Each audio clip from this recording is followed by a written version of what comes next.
pessoal do terceiro ano. Então, hoje em Biologia, nós vamos usar o livro didático novo, o volume 3, nas páginas de 5 a 16 e o livro de atividades nas páginas 6 a 10, até o exercício 14, tá bem?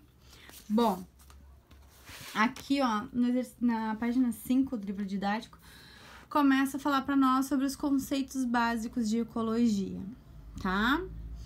Então, aqui tá falando sobre o termo ecologia, que ele foi proposto inicialmente, né, pelo Ernst, tá, em 1869, que ele usou para identificar a ciência que estuda as relações entre os seres vivos e o ambiente em que estão inseridos. Então, o que é a ecologia? A ecologia é a ciência que estuda as relações entre os seres vivos e o ambiente em que estão inseridos, tá? Então, esta é a função, é o conceito. Aqui fala para nós que atualmente os estudos de ecologia fornecem os conhecimentos necessários para os seres humanos possam conversar e sustentar sobre a vida na Terra, conservar, né, sobre a vida na Terra e tudo mais. Bom, aqui embaixo está falando para nós de que, de um modo geral, os estudos da ecologia, eles se iniciam com os níveis de organização, né, que constituem uma hierarquia. Então, os seres vivos, eles são formados por célula. A gente já viu isso lá no primeiro ano do médio, tá? A gente tá retomando essa parte aqui do menor estrutura de um ser vivo até a maior, tá bom? Então, eles são formados por células. Nos organismos pluricelulares, as células formam tecidos e esses tecidos juntos formam diferentes órgãos, tá? Órgãos juntos formam diferentes sistemas juntos formam um organismo, tá? E o nível de organização biológica, né? Pensando no ambiente, né, em que nós estamos inseridos, nós temos um nível, tá? Em que os sistemas ecológicos, né? Que a organização biológica forma sistemas ecológicos. Aí diz aqui, ó. Pois vários seres de uma mesma espécie constituem uma população, tá? Então, a gente tem a população, o organismo, ó, o organismo, que a gente viu aqui em cima, que seria a espécie, tá? A espécie. Depois, vários indivíduos da mesma espécie, do mesmo organismo, a gente tem uma formação de uma população, tá? Várias populações juntas em um ambiente, nós vamos ter uma comunidade, tá? E várias comunidades juntas interagindo neste ambiente, nós temos um ecossistema. E no momento que a gente junta essas várias comunidades com o ambiente em que eles estão inseridos, né? Com todo o meio, o ambiente, o solo, plantas, ar, tudo mais, né? Que as plantas entram nos seres vivos. Água, luminosidade, temperatura, todas essas características a gente tem a biosfera, né?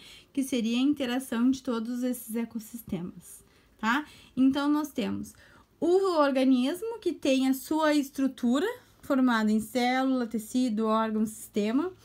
E nós temos um sistema ecológico, que é formado pelo organismo, vários organismos juntos formam uma população, várias populações juntas formam uma comunidade e várias comunidades juntas formam um ecossistema. E aí, estes ecossistemas, que são vários, né, formam a nossa biosfera, o nosso planeta.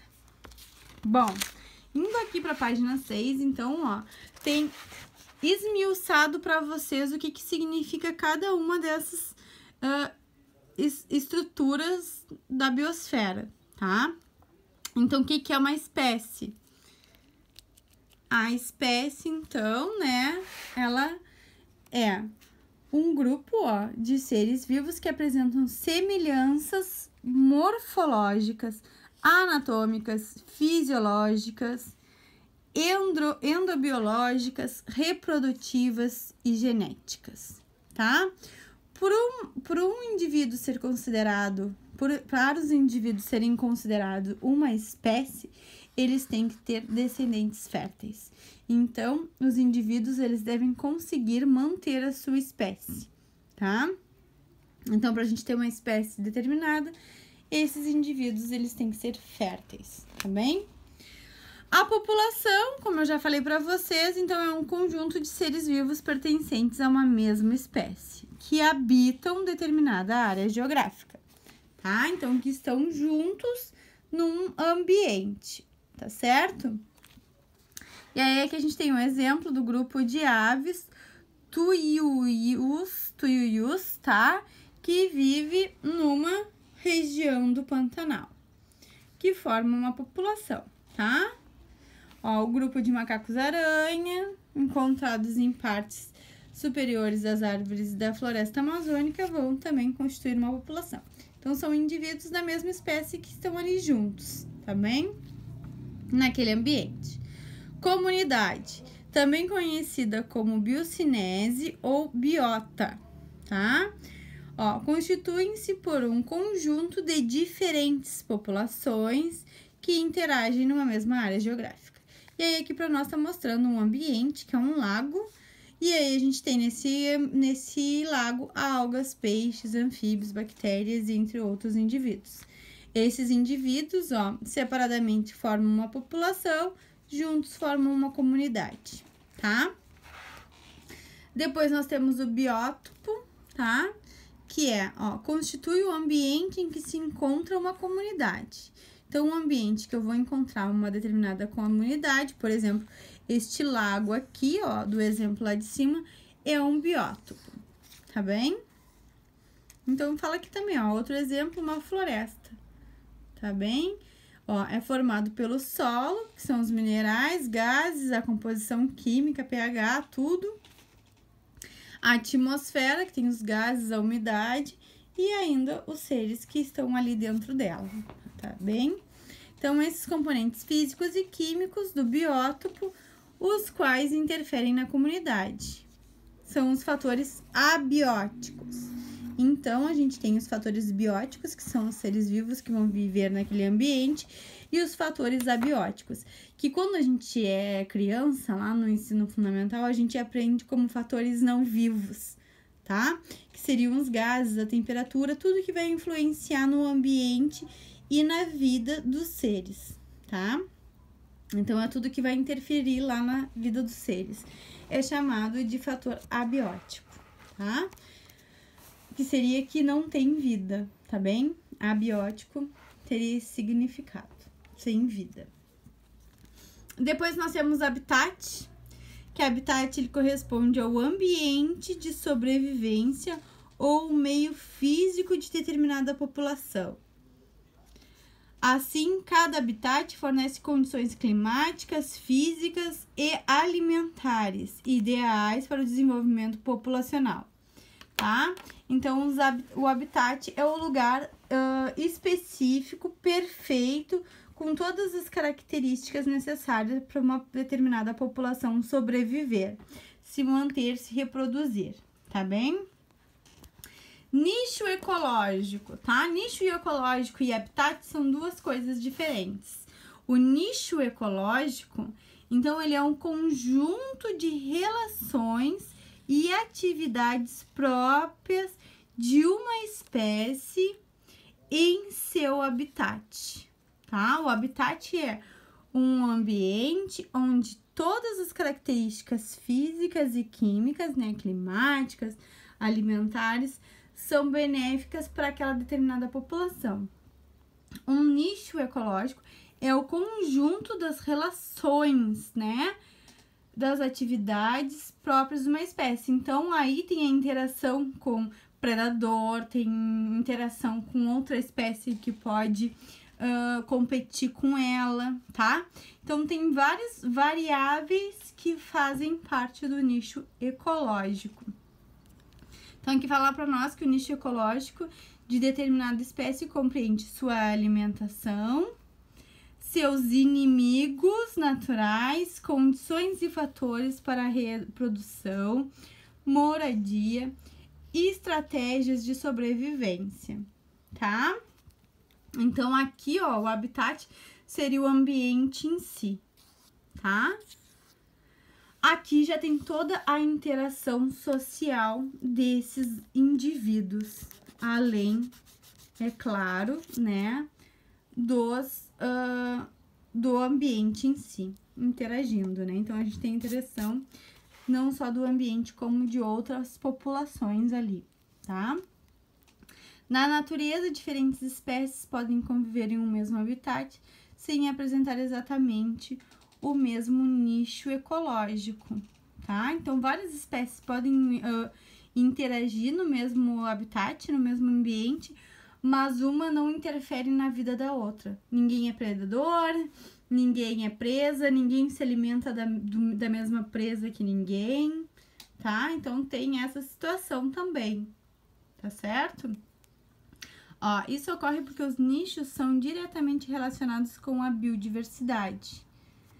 Se faltar uma das condições fundamentais de sobrevivência, a espécie passa a apresentar menos possibilidades de se manter no ambiente, podendo até mesmo ser extinta. Então, lembrem que para o indivíduo se manter, ele tem que conseguir se reproduzir, ele tem que conseguir se proteger de predador, ele tem que conseguir se alimentar. Tem várias variáveis, tá? E isso vai afetar também o nicho ecológico. Bom, aqui na página 7 nós estamos falando, então, dos ecossistemas e biomas. Então, ecossistemas são formados por fatores bióticos, que são os seres vivos, e os abióticos, que são os físicos e químicos, né? Temperatura, a quantidade de ar, clima, sol, tudo, tá bem? Né? Ó, presentes no biótopo. Então, essas duas características, esses dois fatores, os bióticos e os abióticos, eles estão presentes no biótopo, tá bem? Constituem um complexo mecanismo de interação em que ocorrem transferências de energia e matéria. Assim, um ecossistema deve ser autossuficiente, com a capacidade de equilíbrio interno dos seres vivos e dos fatores abióticos. Então, um ambiente, um ecossistema, ele tem que conseguir se manter, né? Se manter com suas características, com seus seres vivos e com seus fatores abióticos, tá? Então, ele não pode depender de outros meios, ele tem que conseguir se manter, tá? Se a gente faz um viveiro em que nós vamos ter minhocas, areia, dentro de um vidro de Nescafé, vamos botar assim, tá? Eu vou fazer um ambiente. Eu vou pegar o vidro de Nescafé, eu vou colocar areia, eu vou colocar um pouco de água, eu vou colocar minhocas e eu vou fazer uma plantação vou botar umas plantinhas ali, fazer uma plantaçãozinha. Vou tapar o vidro de Nescafé. E para essas plantas e essas minhocas, elas se manterem, elas têm que ser autossuficientes. Elas têm que conseguir, as plantas têm que conseguir fazer sua fotossíntese, a partir da sua fotossíntese liberar o oxigênio necessário para o ambiente, para as minhocas, para elas manterem o solo bem nutrido, para essas plantas crescerem, tá? Se eu consigo fazer isso, eu tenho um mini ecossistema ali dentro desse vidro, tá? Então, falando de uma escala maior, uma floresta, por exemplo, ela tem que conseguir fazer todas essas características, manter todos os seus indivíduos vivos, tá? Então, aqui fala para nós que como seus limites são definidos por uma rede de interações que se estabelece entre os seres vivos e entre eles e o ambiente, o conceito de ecossistema não está relacionado à dimensão, podendo ser pequeno, como eu falei para vocês do vidrinho, ó. Aqui tá mostrando para nós uma poça d'água, tá? Ou grande como uma floresta. Então, podendo manter os indivíduos ali vivos, se alimentando, bem nutridos e auxiliando para que isso cresça, nós temos um ecossistema, tá bem? Desse modo, convencionou-se adotar dimensões para melhor compreender. Então, a gente vai ter dois tipos, os ecossistemas, né? Nós temos os ecossistemas aquáticos, que podem ser marinhos, né? Como os mares e oceanos, ou de água doce, que aí a gente vai ter lagos, lagoas, mangues, rios e tudo mais que vem. E nós vamos ter também os ecossistemas terrestres, que aí tem as florestas, desertos, dunas, montanhas, pradarias, pastagens e tundras. Ok? Bom, os biomas, o que eles são? O que são, tá? São definidos por áreas com espaço geográfico característico, com conjunto de ecossistema, ok? Com vegetação, solo, aspectos físicos, químicos, nas quais predomina determinado tipo de clima. De maneira mais ampla, um bioma pode ser definido como uma grande área formada por um complexo de ecossistemas. Então, um bioma são lugares, né, ecossistemas, em que a influência geográfica, clima, tudo interfere nos indivíduos em que eles estão inseridos, tá? E aí aqui fala que a relação dos biomas com a vegetação é muito importante, porque esta influencia diretamente nas espécies de seres vivos que vão se desenvolver no local, tá? Então, toda a vegetação de um bioma, de um ecossistema, ela vai interferir, influenciar nos outros seres vivos que vão estar ali. Começando, na realidade, pelos indivíduos vegetais, né? Por quê? Porque a vegetação, ela vai ser propícia dependendo daquele ambiente, tá? Se eu tenho um ambiente úmido, eu vou ter plantas que vão aceitar essa umidade desse ambiente. Eu não vou ter plantas que não conseguem aguentar essa umidade. A mesma coisa, o contrário, se o ambiente for seco, eu não posso ter plantas que não aguentam esse ambiente seco. E aí, no momento que a gente tem específico um tipo de ecossistema, vai ser relacionado com essa temperatura, umidade e tudo mais. Então, a gente tem que ver os seres vivos de uma forma geral, né? Tanto a parte vegetal quanto a parte animal, tá certo?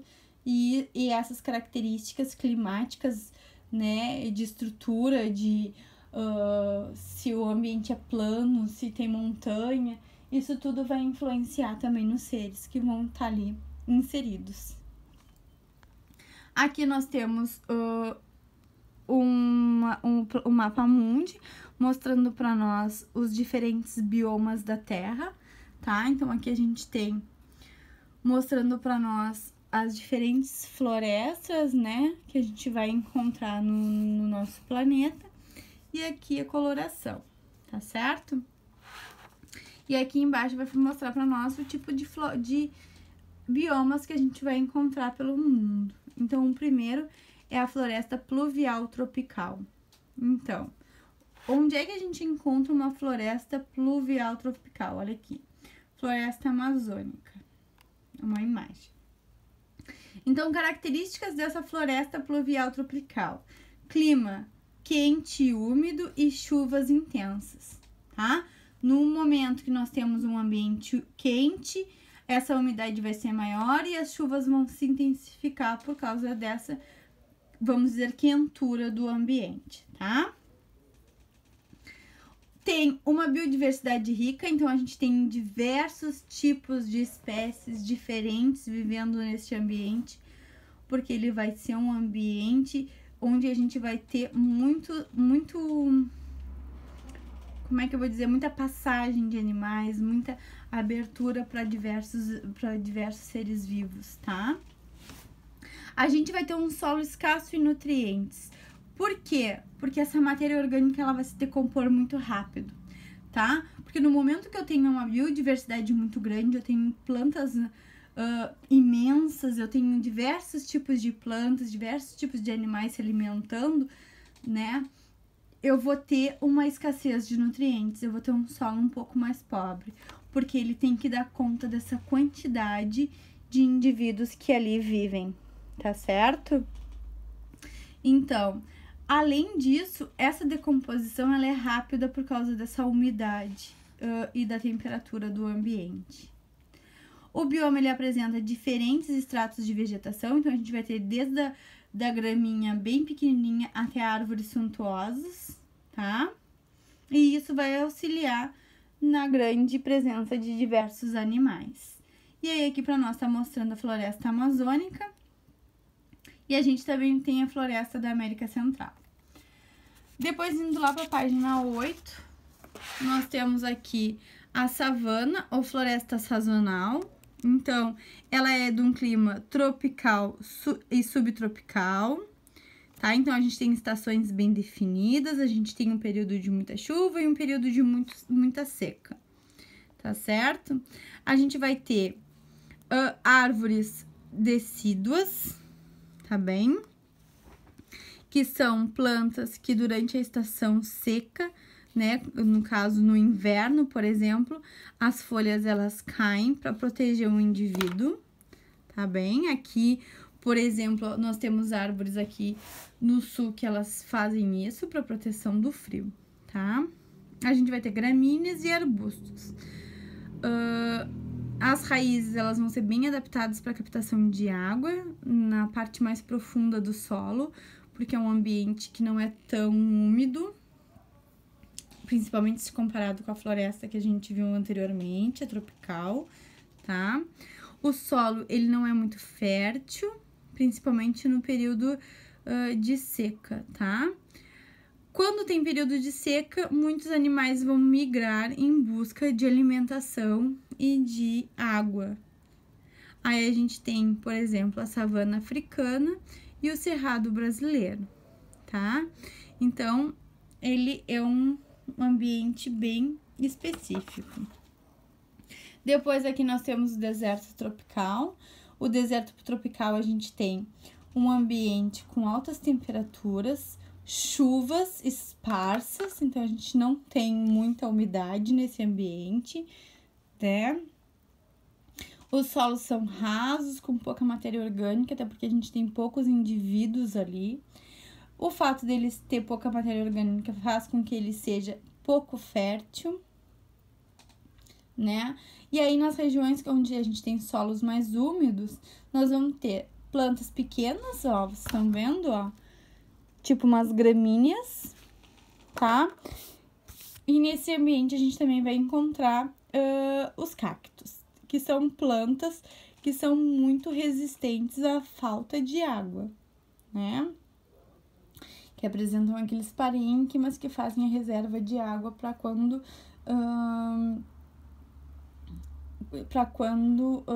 passam por um período de muita seca, tá? Então, a gente vai ter esse período, tá?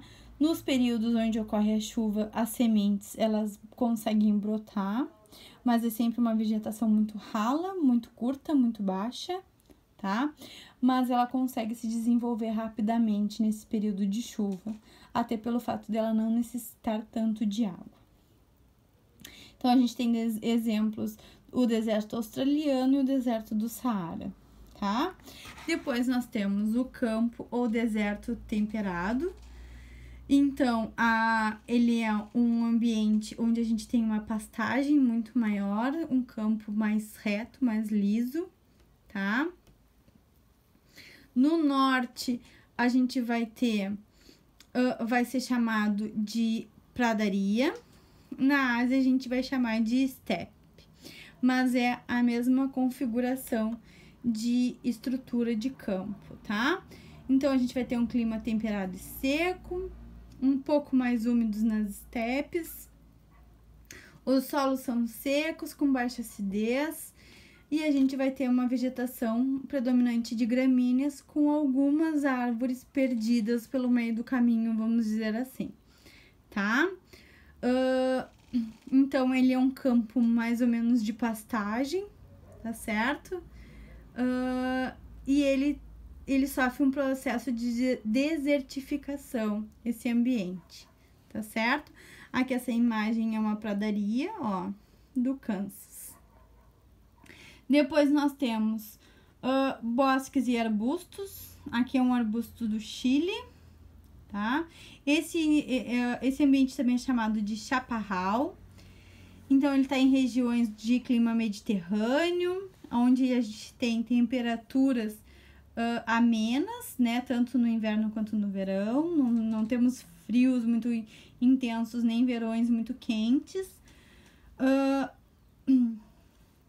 Desculpa, gente. A vegetação ela é formada mais arbustiva. Estão vendo? Eles são mais arbustos. As folhas são resistentes, né? Principalmente no período de seca, tá? Elas conseguem ser profundas para capturar essa água do solo para conseguir se manter, tá certo? E aí aqui tá falando para nós do Chile, mas também tem regiões da Europa que apresentam esse tipo de bosques. Depois aqui na página 9 nós temos uma floresta sazonal temperada. Então, é onde a gente apresenta o inverno gelado, que tem neve, tá? Então, é um ambiente em que o frio é muito intenso. Ele é predominante no hemisfério norte. O solo, ele é rico em matéria orgânica, tá? Tem bastante água quando ele é drenado, né? Da água da chuva. Então, ele consegue manter uma reserva bastante de água, principalmente nos lençóis freáticos. Ele apresenta alguns córregos, tá? Ele vai apresentar árvores decíduas, plantas herbáceas, então tudo estruturas, plantas que vão apresentar uma característica específica para o frio. Vocês podem ver que nós temos também pinheiros aqui, né? Que vão beneficiar, eles conseguem aguentar a grande intensidade de frio, tá? Clima mais quente em locais onde o solo é arenoso, ele é pobre em nutriente e o clima ele é mais seco, tá? E quente. E aí a gente tem esses pinheiros, tá certo? Lembrando que ele tem um inverno sempre muito frio, muito gelado, tá? Os pinheiros, eles conseguem ter essas folhas, eles têm essas folhas específicas para proteção, né? Para não ter muita perda de água e também para não congelar tanto as folhas no inverno intenso. Depois nós temos aqui a floresta pluvial temperada. Estão vendo que são as coníferas, as sequoias, tá certo? Então, são florestas com árvores bastante grandes. Um exemplo, então, são as sequoias aqui da América do Norte. Aqui na foto, no caso, tô falando para vocês. Então, eles vão apresentar invernos amenos, com chuvas intensas e verão ameno também, tá? Então, a gente não tem uma diferenciação de temperatura muito grande, tá? Porém, as chuvas são intensas, tá? Aqui a gente vai ter uma baixa diversidade de indivíduos, até porque seria uma floresta praticamente só de sequoias, tá? Dessas plantas altas que vocês estão enxergando.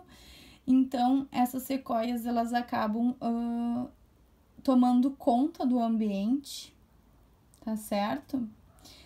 Por exemplo, quem vai lá na FURG, tem lugares ali na FURG em que os pinos, eles tomaram conta do ambiente. E se a gente entra naquelas mini florestas de pinos ali da FURG, nós notamos que só tem pinos. A gente não consegue enxergar outra espécie, outra vegetação ali. E isso também faz com que os animais tenham menos quantidade de espécies animais, né? A gente só vai ter animais que se adaptam às sequoias. Bom, depois nós temos a taiga ou floresta boreal, que também são chamadas de florestas de coníferas, que são essas árvores aqui que são em formas de cone, que a gente tem algumas aqui, ó, na floresta sazonal temperada. Então, aqui a gente encontra também na região do hemisfério norte, onde os invernos são bem rigorosos, com neve. O solo ele vai ser úmido, ácido e pouco fértil, porque ele vai passar a maior parte do tempo congelado, tá? Então, a gente vai ter a predominância desses pinheiros e de abedos, tá certo? Que são espécies que vão resistir a essa baixa temperatura, tá? A biodiversidade é baixa e a serrapilheira desse bioma constitui um importante reservatório de carbono da Terra. Então, a gente tem ambientes aqui em que a gente tem um reservatório de carbono, tá? Até devido à baixa temperatura também, tá certo? Depois nós temos a tundra. Aqui tá mostrando para nós a tundra, que é um local de clima polar, né? Onde a gente tem gelo, tá? Não vamos ter árvores, vamos ter um solo com plantas bem pequenas. Então, ele é permanentemente gelado. Esse solo permanentemente gelado, ele também é chamado de permafrost, tá? Ele vai ter poucos nutrientes pelo fato dele permanecer sempre congelado. Tem poucas chuvas, o clima é bem frio e seco, tá? E aí, são indivíduos ou arbustos lenhosos ou líquens, que são plantas bem rasteiras mesmo, bem baixas, tá? Aves e mamíferos que habitam essa região, eles vão ter que se adaptar ao frio, então eles vão apresentar pele muito grossa, revestimento de pelos muito grossos, ou camada de gordura corporal muito extensa, ou as duas coisas, tá? Depois nós temos os biomas aquáticos, tá? Com grande parte da superfície terrestre coberta com água, a maioria, então, dos biomas da biosfera é formado por biomas aquáticos. Então, a gente tem os marinhos e de água doce. Dependendo da área que se encontram esses biomas, eles vão apresentar grande variação de temperatura, tá?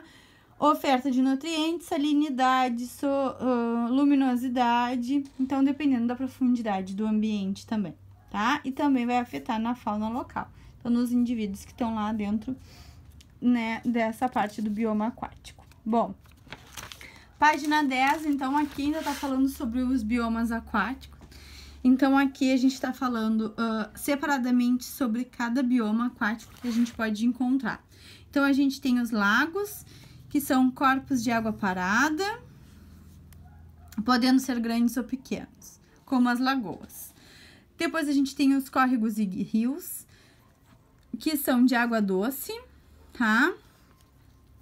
São canais definidos, então eles vão ter um fluxo, né? Eles vão ter como se fosse uma corrente de água e eles têm um fluxo permanente com o oceano, tá? Então, eles têm conexão com o oceano, lago ou outro rio, tá? Então, eles podem ter conexão com o oceano, algum lago ou um outro rio. Geralmente é com o oceano, tá bem? Temos o recife de coral, então é uma água salgada. Eles têm esqueleto de corais, então tem bastante carbonato de cálcio nesse ambiente. São águas rasas, a temperatura é agradável, uma temperatura até alta, de 18 a 30 graus. Vai apresentar uma grande diversidade de animais e de outros seres vivos, né? Algas e outros indivíduos. Então, é um ambiente bem, com a biodiversidade bem grande. Temos, então, zonas bentônicas e pelágicas oceânicas. Então, a zona bentônica é o fundo do mar, aquela parte escura, onde vem pouca luminosidade, tá? Aí, aqui fala para nós também que, com exceção das áreas próximas à costa, em que a profundidade é menor, essa região são de altas profundezas, tá certo? Então, geralmente, zona bentônica é fundo com pouca luminosidade, tá? Zonas pelágicas compreendem, então, a área de mar aberto, né? Onde a gente tem muito mais a interação dos ventos, climas e tudo mais.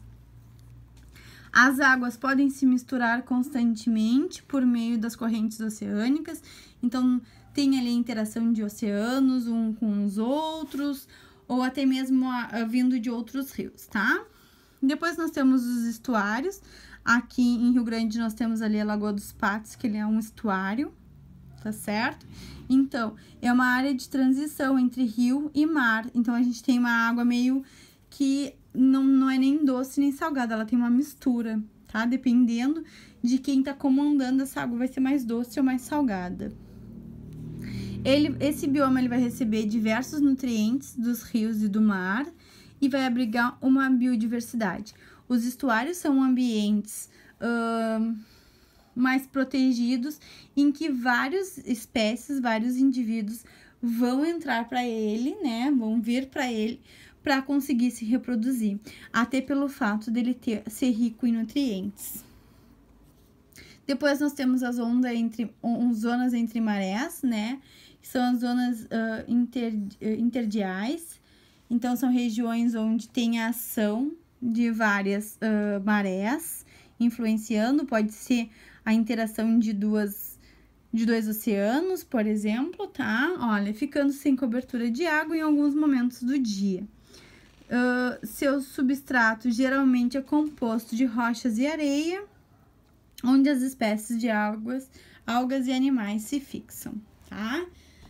Bom, a gente viu os biomas mundiais, tá? Agora nós vamos ver os biomas do Brasil, os biomas brasileiros, onde cada um daqueles biomas mundiais se encaixam, né? Ou a maioria deles se encaixam no nosso país. Aí aqui para nós fala que existem vários sistemas de classificação dos biomas. A classificação reconhecida pelo Instituto Brasileiro de Geografia e Estatística e pelo Ministério do Meio Ambiente inclui 6 biomas continentais. E então nós temos Amazônia, Cerrado, Mata Atlântica, Caatinga, Pampa, né, que é o Campo Sulino, e o Pantanal, tá? Além dos biomas costeiros. Então aqui para nós, ó, tem um mapa mostrando para nós onde fica cada um desses biomas no nosso país, tá? Então, bioma de Pampa, Mata Atlântica, Cerrado, Pantanal, Amazônia e a Caatinga, tá certo? Olha aqui como o bioma da Mata Atlântica, ele sobe, tá? Praticamente todo o continente, tá? Bom, aqui então, ó, desculpa, a gente tá falando sobre a Amazônia, tá? Então, ele é o maior bioma brasileiro. Ele é um que tem a maior biodiversidade. Então, ele se localiza na região norte do nosso país. Ele vai pegar os estados do Amazonas, Acre, Roraima, Pará, Amapá, Tocantins, Rondônia e partes do norte do Mato Grosso e oeste do Maranhão. Então, ele é muito grande, ele é um ambiente com alta incidência de chuvas. Então, ele entra lá na nossa floresta tropical, tá? Em que a gente tem uma alta biodiversidade, uma alta intensidade de chuvas, que são bem distribuídas durante o ano. Nós temos uma temperatura alta, em torno de 25 a 28 graus. Então, é um ambiente em que, pelo fato dele ser quente, de ter uma alta diversidade, ele vai ser um solo pobre em nutrientes. Então, com todas aquelas características que nós vemos lá na floresta tropical, tá? Depois aqui nós temos o Cerrado, que está localizado nos estados de Goiás, Tocantins, Minas Gerais, Mato Grosso do Sul, Maranhão, Piauí, Bahia, São Paulo, Paraná, tá? Ele é o segundo maior bioma brasileiro, tá? Então, eles estão aqui, na realidade, na sequência de grandeza, tá? Aqui no livro de vocês. Ele é considerado um dos hotspots, tá? Hotspot seria as áreas ricas em biodiversidade, tá? Com predomínio de espécies endêmicas que apresentam um alto grau de degradação ambiental.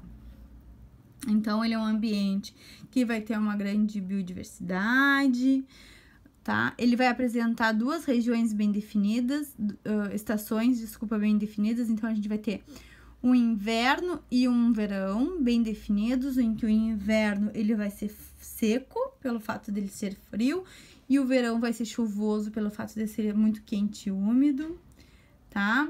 O clima ele é tropical quente, apesar de ter essa definição de estações, tá? A temperatura média anual ela vai chegar aos 26 graus, tá? A vegetação ela é semelhante da savana, tá? Que a gente viu antes. Então, a gente vai ter árvores com troncos tortuosos, uma casca grossa, bastante gramínea, tá? Principalmente na estação chuvosa. As árvores não são muito altas, tá certo? A gente vai ter árvores menores, tá? Na época de seca pode ocorrer várias queimadas, tá bem? Mas essas queimadas elas podem ser benéficas para muitas sementes que precisam desse fogo para germinar, tá certo? Então, essas queimadas elas são naturais do ambiente, tá? Isso a gente vai ver depois que alguns ambientes eles precisam passar por queimadas para se renovarem, tá? Então, isso a gente vai ver mais adiante, tá certo? Depois aqui a gente tem a Mata Atlântica, né, que é a região onde abrange toda a parte litorânea, né, do país. Aí fala dos planaltos, né, serras, ó, do interior. Então, aqui pego a Serra do Rio Grande do Sul, Santa Catarina. É um lugar que a gente tem bastante a Mata Atlântica, tá? Ele é um ambiente quente e úmido, tem bastante chuva durante o ano todo, tá? Ó, por compreender uma região primeiramente colonizada e explorada, onde atualmente está localizada grande parte das cidades brasileiras, o bioma apresenta apenas uma pequena parcela da sua área original, tá? É uma das áreas mais ricas em biodiversidade do planeta, tá? É também uma das mais ameaçadas. Aqui a gente tem os pinheiros, tá? Aqui é onde a gente tem a nossa planta que dá o pinhão, tá certo? Que é a araucária, tá certo? Deixa eu ver se tem aqui uma foto. Tem, mas depois eu mostro pra vocês a foto da araucária. Então, em virtude de uma grande variação de altitude e latitude, né, das áreas pelas quais se estende a mata, porque a gente pode ver que ela vem daqui, ó, do sul e vai até, né, lá em cima, ó. Então, ela tem uma diversidade bem grande, né, de ambientes. Ela é formada por vários subtipos de florestas. Então, a gente vai ter a floresta umbrófila densa, floresta umbrófila mista e a mata de araucárias, tá? E algumas restingas e manguezais. Bom, então aqui, ó, tá mostrando pra nós um pouquinho das matas. Na realidade, araucária seria, se eu não me engano, essas um pouquinho mais altas, tá? A gente não tem uma araucária bem definida aqui.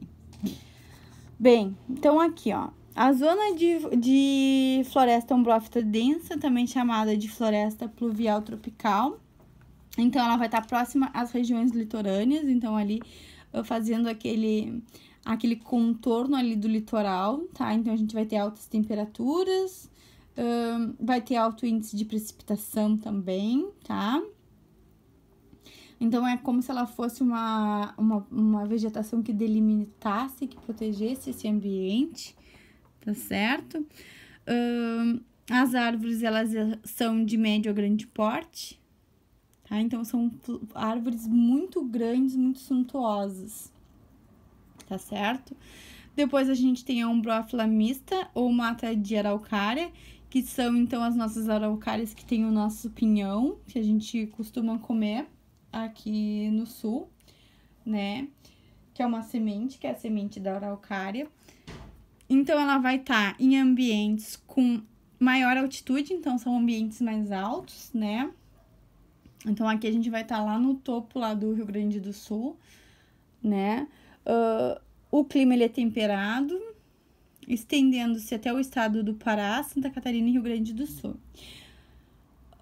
E pontos isolados de São Paulo e Minas Gerais, tá? Então, a espécie mais característica é a nossa araucária, que é chamada também de pinheiro do Pará, tá certo? Depois a gente tem as restingas, que são vegetações costeiras, tá? Elas são adaptadas a aguentar vento forte, terrenos arenosos, graus de salinidade, variação de salinidade, níveis diferentes de nutrientes de fertilidade do solo, tá? E aí aqui fala pra nós que ele é, situando-se na transição das praias e da floresta umbrófila densa.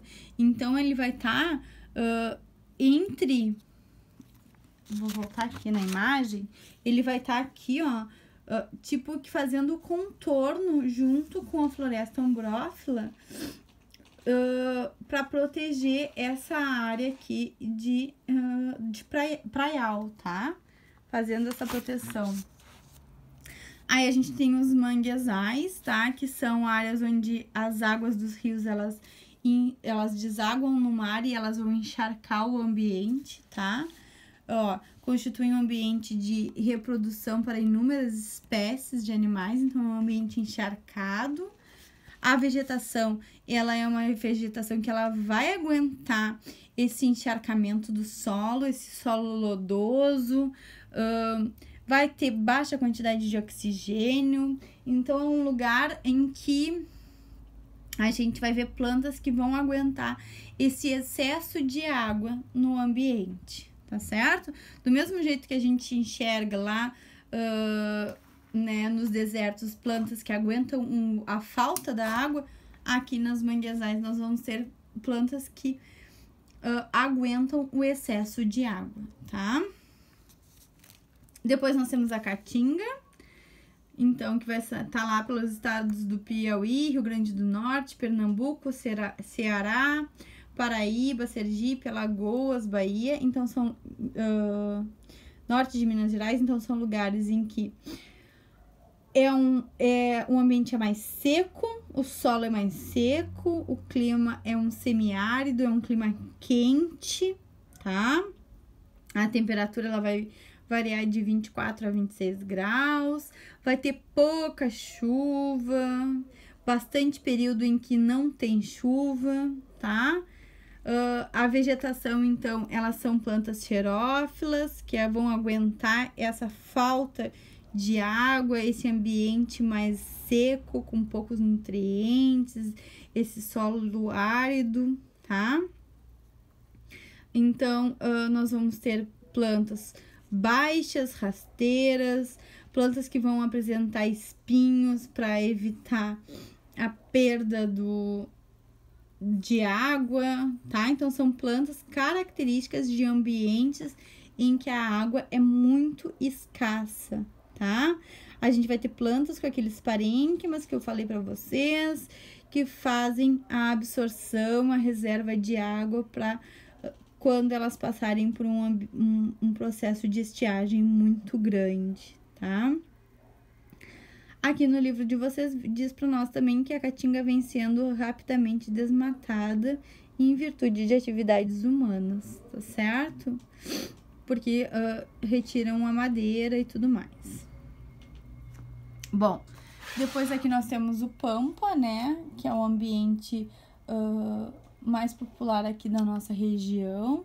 Então, é um ambiente em que a gente tem uma área de planície, onde a gente vai ter o predomínio de gramíneas, árvores muito baixas, né? Apresentar arbustos. Então, a gente vai ter um clima chuvoso, temperaturas bastante baixas no inverno, né? A gente vai ter os climas bem definidos também, inverno e verão. A fauna, ela é expressiva, né? Então, a gente vai ter bastante espécies de mamíferos, aves, répteis, né? Todos os indivíduos. A agricultura e a pecuária, elas provocam uma drástica redução nesse bioma, né? Pelo fato dela ser um ambiente de pastagem, né? Ela é muito utilizada, né? Para colocar gado para se alimentar e até mesmo a retirada dessas gramíneas para a plantação, tá certo? Mas ele é um ambiente bem de pastagem mesmo, tá? Depois nós temos aqui o Pantanal. Então, o Pantanal é a região ali do oeste dos estados do Mato Grosso e Mato Grosso do Sul. Ele é formado por uma grande planície, ele vai apresentar um clima quente e úmido. É considerado uma das áreas mais úmidas da Terra. O solo ele é pouco permeável. Essa água, então, ela vai ficar na superfície ali do ambiente, tá? Então, pelo fato do solo ser pouco permeável, vai ter grandes inundações no ambiente, tá certo? Principalmente nos períodos de outubro e abril, tá? Formando essas baías aqui que vocês estão vendo na imagem, ok? Desculpa, gente. Essas baías, então, elas misturam-se com outros rios, tá? Então, vai ter toda essa ligação, essa mistura de água, essa interação dos seres aquáticos também, tá? Então, a gente vai ter uma variação aí, uma diferenciação de habitats, uma mistura desses habitats, desses indivíduos, tá? Os ciclos da água, então, eles têm períodos, né? Ele alterna em períodos de seca e de cheia, então, períodos de cheia em que todas essas interações acontecem, período de seca, quando a gente consegue ver esse solo, tá? Então, isso vai acabar influenciando em toda a vida dos seres que ali residem, tá? A cobertura vegetal, então, ela é ameaçada pela pecuária e pela agricultura também, pelo fato de ser um ambiente em que tem bastante inundação, dependendo do plantio, é um ambiente favorável, tá? Então, na realidade, se a gente parar para analisar, todos esses biomas em que a gente vem falando, né, nesse período, eles são ameaçados, tá? Porque eles vão ser benéficos para algum tipo de plantação, para algum tipo de criação, e aí as pessoas vão acabando destruindo esses ambientes, tá certo? Depois nós temos os ambientes costeiros, né? Então, a gente tem a nossa costa litorânea, que ela é enorme, tá? Onde a gente encontra vários ecossistemas. Então, ali a gente tem manguezais, restingas, dunas, praias, ilhas, costões rochosos, baías, falésias, recifes de corais. Então, o Brasil, ele é muito rico nessa parte de biomas costeiros, tá? Então, ele vai ter uma diferença de clima bem grande, né? De solo também. As marés vão influenciar nessas estruturas também, tá? Então, aí aqui para nós falam que, os ecossistemas, como os manguezais e recifes de corais, eles são imprescindíveis para a alimentação e reprodução, né? Eles são ambientes onde a gente vai encontrar uma grande diversidade de seres, de vidas, né? Aí fala também sobre nossas ilhas, costões, né? Restingas, baías e falésias, que são abrigos para vários indivíduos e uma forma de capturar alimento mais fácil, porque no momento que a gente tem uma grande biodiversidade, né?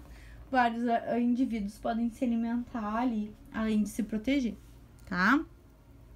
E que esse equilíbrio, né, ele vai acontecer também com a população lá de aves, peixes, répteis e mamíferos. Porque no momento que a gente tem um ambiente em que tem uma grande biodiversidade, ali dentro, vamos dizer, vão ter espécies que vão vir se alimentar desses indivíduos, tá certo? Bom, aí aqui para nós mostra um mapa dos domínios, né, dos 6 domínios. Então, aqui tá mostrando para nós os domínios. O que que são esses domínios? Aqui, ó, tá falando sobre os domínios, tá?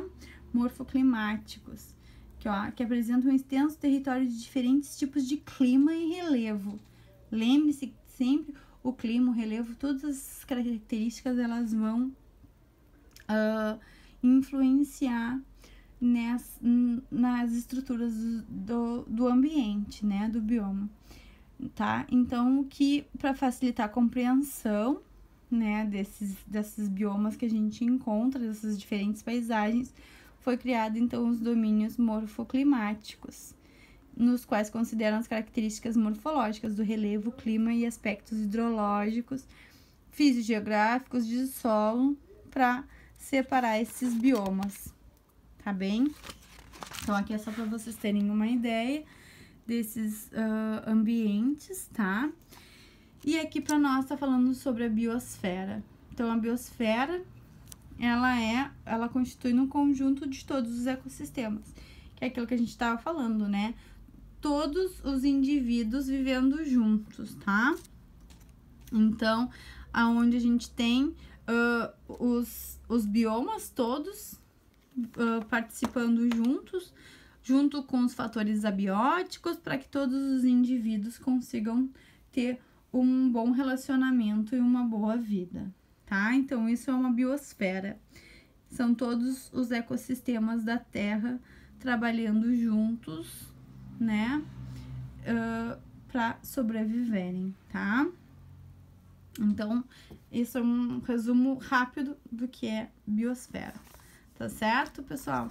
Então, essa é a explicação do conteúdo. Eu sei que é bastante coisinha, mas acredito que seja tranquilo para vocês pegarem, tá certo? Façam as atividades da página 15 e 16 do livro didático e da página 6 a 10 do livro de atividades até o exercício 14, tá certo? Não esqueçam de fazer as atividades, todas bem bonitinhas. Semana que vem, dia 21, a gente vai ter uma aula de revisão. Então, nós vamos corrigir, né? Revisão não, né? De correção, na realidade. Então, nós vamos corrigir a parte lá dos movimentos vegetais de fotoperiodismo e vamos corrigir também essas atividades dos conceitos básicos de ecologia. Então, tenham os 4 livros na mão, né? Os 2 do volume 2 e os 2 deste volume, do volume 3, pra gente conseguir corrigir e tirar dúvidas, tá? Então, façam, venham preparados pra aula, tá certo? Pra gente conseguir corrigir as atividades e tirar todas as dúvidas aí que vocês podem ter, tá certo, pessoal? Até semana que vem.